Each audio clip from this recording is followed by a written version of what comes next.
പുറം നാടുകളിൽ നിന്ന് ഇന്ത്യയിലേക്ക് അനധികൃതമായിട്ട് കൃത്യമായ രേഖയും കാര്യങ്ങളൊന്നും ഇല്ലാതെ കയറി വരുന്ന ആളുകളെ പുറത്താക്കുന്നതിൽ നിന്റെ പ്രശ്നം എന്താന്നേ?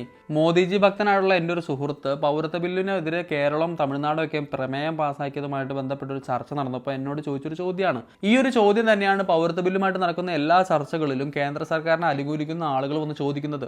പക്ഷേ ചോദ്യത്തിന് തന്നെയാണ് ഒരു കുഴപ്പമുള്ളത്. അതിന് ആദ്യം എന്താണെന്ന് വെച്ച് കഴിഞ്ഞാൽ ആദ്യം എന്താണ് പൗരത്വ ബില്ല് എന്നുള്ളത് അറിയണം.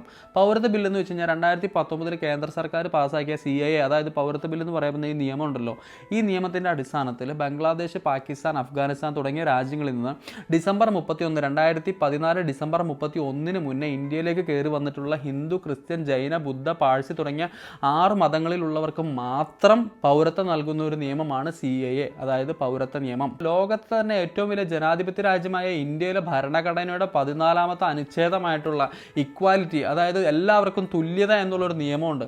ഈ നിയമത്തിനെതിരെയാണ് മതപരമായിട്ട് അല്ലെങ്കിൽ മതം അടിസ്ഥാനപ്പെടുത്തിക്കൊണ്ട് ഒരു നിയമം കൊണ്ടുവരുന്നത് തന്നെ. തമിഴ്നാട്ടിലൊക്കെ കൂടുതലായിട്ട് കാണപ്പെടുന്ന ശ്രീലങ്കൻ തമിഴരുണ്ടല്ലോ, അവരൊന്നും ഇതിനകത്ത് പെടൂല.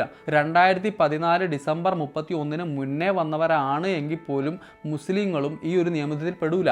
അതായത് കൃത്യമായിട്ട് ചില മതങ്ങൾക്ക് മാത്രം പൗരത്വം കൊടുക്കാതിരിക്കുകയും ചില മതങ്ങൾക്ക് കൃത്യമായ പൗരത്വം കൊടുക്കുകയും ചെയ്യുന്ന ഒരു നിയമമാണ് യഥാർത്ഥത്തിൽ CAA, അതായത് പൗരത്വ നിയമം. ഇനിയൊന്ന് ആലോചിച്ച് നോക്കിയേ, പുറം നാടുകളിൽ നിന്ന് നമ്മുടെ രാജ്യമായ ഇന്ത്യയിലേക്ക് അനധികൃതമായിട്ട് അല്ലെങ്കിൽ കൃത്യമായ രേഖകളില്ലാത്ത ആളുകളെ പുറത്താക്കുന്നതല്ല ഇവിടുത്തെ പ്രശ്നം.